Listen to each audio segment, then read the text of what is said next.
on September 13th, 2010, and the phone rang. I was just minding my own business, and it was the doctor, and he said, "Gary, I hate to tell you this over the phone, but I think your son has cancer." He said, "Gary, I'm sorry. I hate to tell you this, but I think Zachary's got leukemia, and you need to get to Denver Children's Hospital now." And one of the most heartbreaking moments for me amidst this shock and awe happened on the way down there. My little boy looked up and said, "Dad, where are we going? Why did you pull me out of school early? And how come I'm not getting to go to football practice?" And how do you look at your 11-year-old child and tell him that he's just been diagnosed with a disease that may kill him? Denver Children's diagnosed him with acute lymphoblastic leukemia, ALL. And the next thing I knew, my 11-year-old son was laying there in a bed with tubes running in and out of him, and they were feeding him full of toxic chemicals to try and save his life. Children's Hospital hooked us up with Make-A-Wish. As soon as we got there, they gave us the brochures and showed us what you could have done. They said that somebody in Wyoming would do our wish whenever we decided that he was physically fit and we were ready to go and have a wish done. I thought of the things that I really always wanted to do that I'm probably never going to get to do, and I thought of sports because I'm probably never going to get to meet any team or anybody famous. So, and I've always been a big college football fan. I've loved Oklahoma since I was, I don't know, how old? 2. And 1. so I decided to do that. So Dana and a marvelous, marvelous lady by the name of Betty Kay in Oklahoma City. Who knows how many hours they spent working for us and making this happen. And we met Britton and his wife, and they gave Zach gifts, and we left the airport, and they told us our first stop was going to be at Norman North High School. And I was a little bit disappointed. It's like, no, we're here, we're in Oklahoma City, let's go see the Sooners.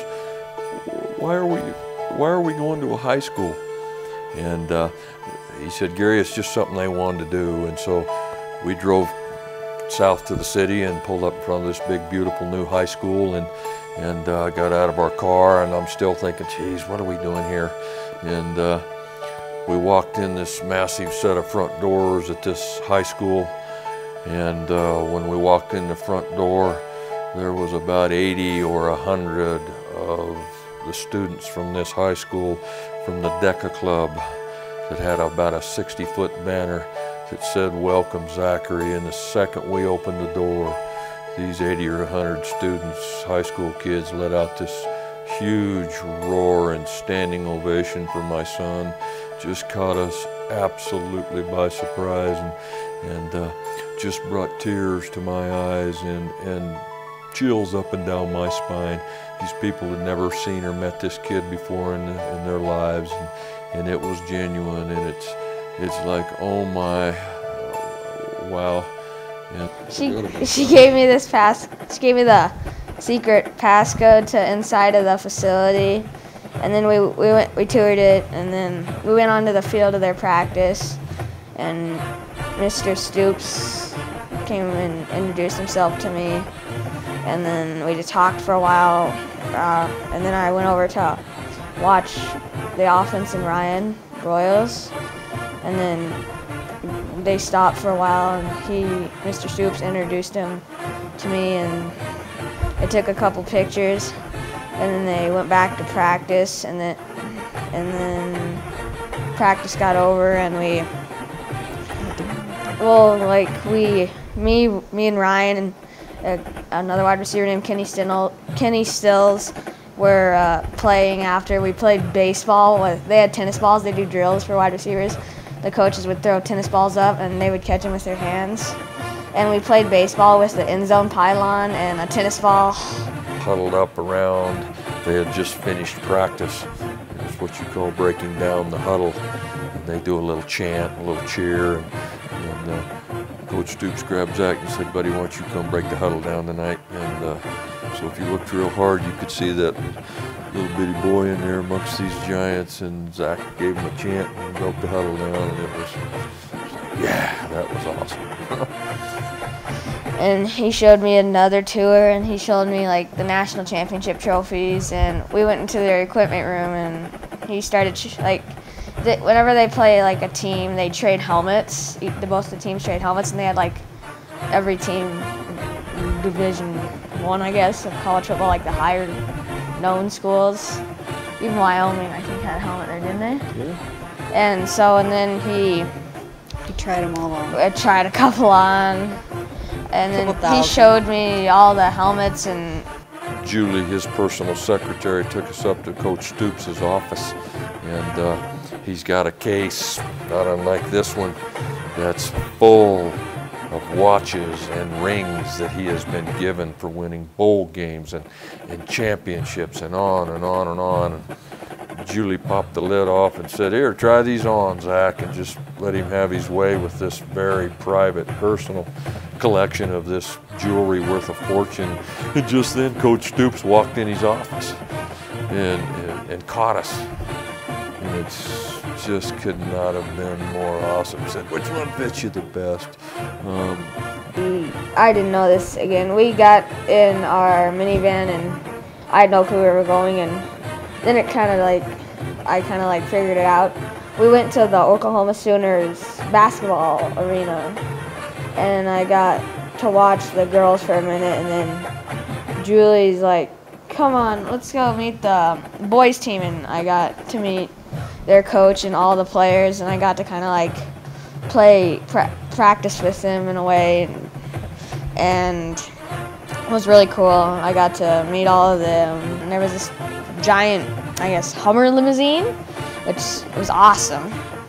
They had like coolers in there and stuff, and our family and all my cousins rode in it, and they had pop and water and all that, and they had a fun time. And out before when the game started, and did the coin toss, and On national TV. I guess. And I think it was start fourth quarter. We went down on the field and watched the rest of the game from there. It was really fun. And then they won. I don't know what the score is. Ryan Broyles, the guy I spent 2 or 3 day or two with, tore his ACL, and I didn't know it at first. And so I was kind of worried and stuff. And I found out about Ryan, how he tore his ACL. Felt really bad. Let's see if Make-A-Wish can do something for us that we can't do. And this was it. And I mean, never in a million years could you, as an individual, make happen what Make-A-Wish happened for us, and it was. We just came back to our rooms every single night just flabbergasted, just like, are you kidding me? What's tomorrow going to be like? And treated us so well, and you guys can see the balls perhaps on the table. One of them was the game ball that we went to where Oklahoma beat A&M, Texas A&M. The other one is a commemorative ball that the whole team signed and gave to Zach. Here's the All-Americans gloves that he signed and sent to Zachary. Game, I was in the locker room with all the players, and no, was it before or after? I got to try on Ryan's helmet and jersey and all his pads. I had his helmet on, I had his shoulder pads and jersey on. You were in the locker room in his stall. Yeah, I was in his stall, and I think I Blake tried. said go ahead and put his stuff on. I put all of his stuff on. It was really cool. I got a good picture of that, by the way. It just Gave him something to look forward to. It like brought my spirits back up from crappy old chemo and cancer to have fun with the team that I love and players that I see on national TV, on ESPN. I couldn't thank him. And you still keep in contact with Ryan? I tweet him. I've tweeted him for the last 3 weeks before every game, telling him good luck. And then I ask him after the game how it was and what was it like, and he tweets me back and says it was fun. I loved it. Time of my life. Those are a couple things he was saying.